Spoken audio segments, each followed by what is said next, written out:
Hey everybody, welcome to Art Recycled. Today we are going to do printmaking. And what are we going to do with printmaking? We are going to make a winter tree as you see here in this picture. Now the fun thing about printmaking is that you make a drawing, you carve it into something like a wood block or foam or a metal plate, and then you can stamp that image again and again and again, even 100 or so times, to make multiple pieces of art. So this is a more in-depth lesson, and if you want to do this at home, it is going to take a little bit of a financial investment more than just a normal craft to kind of do the type of printmaking we're going to do today. What you're going to need is you're going to need something called printer's foam. This is a foam that you can buy at Dick Blick, or you could buy it at Saks Arts and Crafts. You're going to need some white paper that is cut the same size as your printing foam. And you're also going to need tracing paper that is also cut the same size as your paper and your printing foam. Besides that, you're going to need some printer's ink, or a thick, heavy paint would work too. This is Speedball ink. And then these rollers are Speedball rollers. And again, most of this stuff can be bought from Dick Blick or Saks Arts and Crafts online. You can probably also check Amazon. And so what we're going to do is we're going to roll this ink, once our drawing is made, onto our foam plate, and we are going to stamp it multiple times, again, as you see in the picture, to make multiple pieces of art. It's helpful to have some tape to stick your tracing paper onto the foam, and it's also helpful to have a paper plate or a foam plate, something to roll out the ink on. So let's go ahead and get started and make this fun intermediate project. All right, so I have my 9x6 piece of white paper here, and I've got my tree already done in one piece of printing foam here just for you to look at. So what I'm going to do is I'm going to teach you how to break up this sheet to kind of get this tree to look proportionally correct. The first thing we're going to do is we're going to take the paper, take the top, fold it down to meet the bottom. We're going to make a crease and then let go and then open it up and flatten it. What that crease does is it marks the middle. The first thing I'm going to do is I'm going to make the width of the trunk, and if I ever move too fast, you can just pause the video. I'm going to make 2 marks kind of like this. The trunk takes up about, I'd say about 1/3 of the width of the paper. Could be a little less or a little more. And then I'm going to start to come down, and I'm going to flare out the tree trunk like this at the bottom.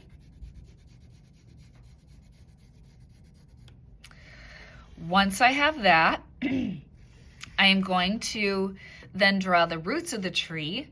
And you may, if I haven't mentioned this yet, you may want to draw this with pencil because some of this you may want to erase later, you'll see. But to do the roots, I'm going to draw 2 triangles. And the thing about tree roots is they get thicker as they go up, and the further away from the tree they are thinner. So I'm going to start about here. I'm going to draw not necessarily a straight line, but a line that comes up. It has a little bit of a wave to it. And then I'm going to come down like this. And really what I'm drawing is the spaces between the roots. So this would be root 1, and I'm eventually going to erase that, okay? So now when I start root 2, I'm going to start here, start to run parallel, but then this V is going to get a little wider, or not V, triangle. Then we're going to come down, and you can see that this space here, this is where root 2 is, and this is where root 3 is. And again, those triangles that I drew, those are the spaces between the roots. So now I'm going to do something similar, but I'm going to do it with the larger branches of the tree up top. So now what I'm going to do is I'm going to take and open this up like this. And now I'm going to put in my V's. So you can tell I was getting my triangles mixed up with my V's. These are triangles, these are V's. So now I'm going to run parallel to this, come down, and I'm going to shoot up. And again, these V's are really the spaces between the 3 big branches. This is what I'm drawing right now. Now I'm going to go parallel to this one. Parallel means, right, it wouldn't crisscross, it runs the same. And then I'm going to shoot over, and this one can start to get a little thinner as I go this way. And again, these V's aren't perfectly straight lines. They have a little curve to them. So I've got big branch 1, big branch 2, and big branch 3. So now I'm going to take these larger branches and I'm going to split them again. So I'm going to come up, open this just like I did with the trunk, and put another V in there like that. Except this time, I'm going to take these and turn them into 2 medium-sized branches. And here's the thing about trees. As the branches go up, they always get thinner. So I'm going to take a line and go up all the way to the edge of my paper, touch here, follow along, but as I go up, it's always going to get thinner and thinner. And here's the thing, it doesn't have to come to a point there. So now I'm going to do this one. This one's going more to the side. And again, I'm going to get thinner and thinner and thinner as I go toward the edge of the paper, and I don't have to come to a point. Now I'm going to do the same thing to each one of these. There we go. And so now I have my 3 big branches branching off into 6 medium branches. So now what I'm going to do is we're going to get even thinner. I'm going to touch here, and now instead of V's, I'm going to go to the letter Y. I'm going to touch, go up, and these Y's are going to have a little bit of a curve. They're going to go all the way to the edge of the paper, and they can go sideways or up, but you don't want them going and shooting down. So notice I did quite a few of them. I did 1, 2, 3, 4, 5, 6 of them. So now once you have those in, and those are longer going to the edge of the paper, now I'm going to make some smaller Y's that touch, and they kind of come out like this. And again, I'm always making sure that they're going up or they're going sideways. If you put a lot of these going down, which some students do, then it kind of looks like the tree has a bunch of dead or broken branches, because the tree wants to reach the sunlight, right? So it's always reaching upward. All right, and that is the basics of making this winter tree for this print.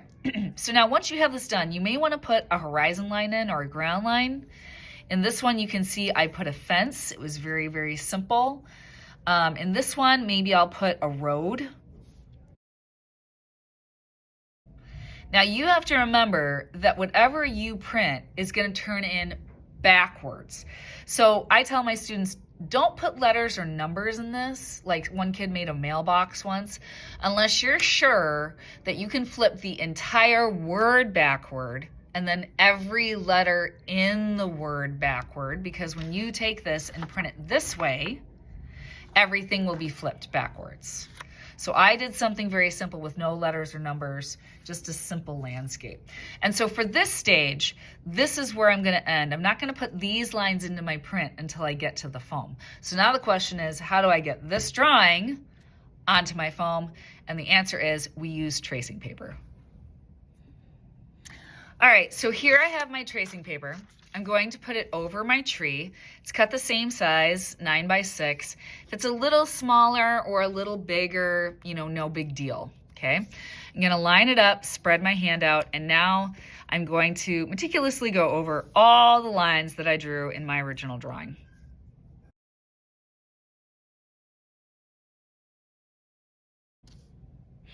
All right, so I think I'm done. I'm gonna remove this. I'm gonna double check, that I think that I got everything. So now the next step is I am going to put my drawing to the side. I don't need that quite yet. I've got my carving foam here. I'm going to lay my tracing paper on top, and I'm going to tape this to the foam.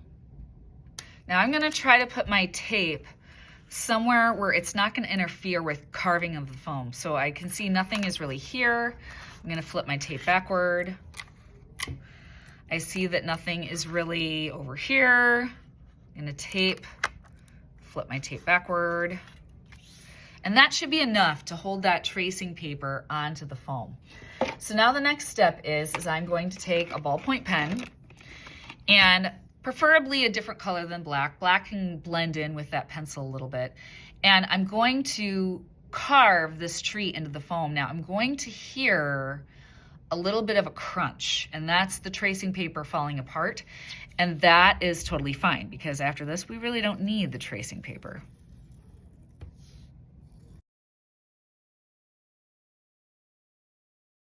All right, so now I'm done. Kids obviously say, what if I can't see the pen on the tracing paper? That's okay as long as it, as you can see, carved into the foam. And also I get some kids that say, what if I make a mistake? Because it's not gonna come out of the foam.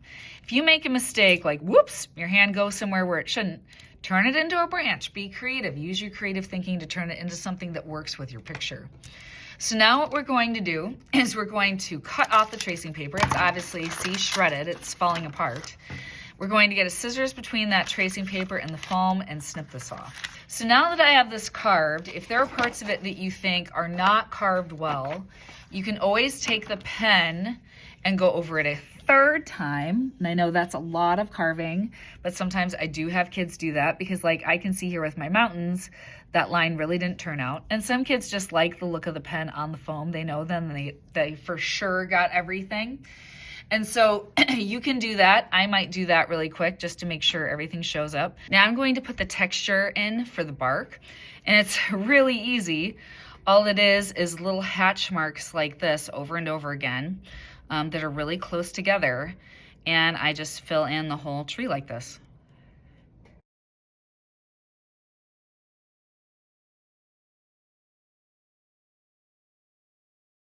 All right, so that was a lot of work. So I know it looks like I colored this in. I didn't. These are all little hatch marks, little lines, remember, that I kind of filled in all the way up those big branches.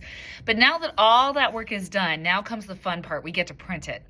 All right, so I have a foam tray here. You could have a paper plate or something similar to put your ink on. This is my Speedball black printing ink. Put a little bit, about, I don't know, the size of a large quarter, let's just say, or a $50 on my foam sheet. I'll get rid of all that stuff. Now I'm going to take one of the Speedball rollers and I'm going to roll out this ink. And the sound that you want to hear is something that's kind of sticky. If you can hear that sound, like it's sticking back and forth. And now what I'm going to do is I'm going to hold my plate down and roll on the ink. I'm going to make sure that I go off the edges.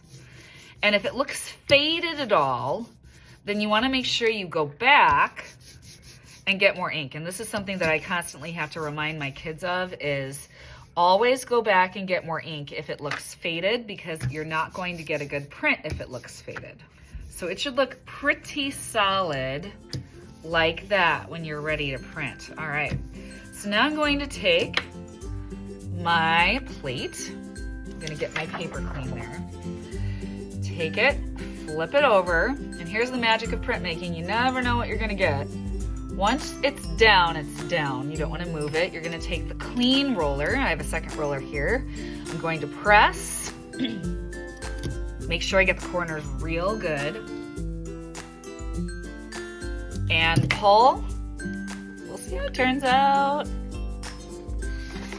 Woo, not bad. And voila, there is my print of my winter tree. If I want to use this again, I just go to the sink, rinse it off with water, pat it dry with a paper towel, and then I can use a different color and try it again if I want to. So I hope you enjoyed this lesson on printmaking. I know it was a longer one for my older students. I hope to see you next time on Art Recycled. See ya, bye.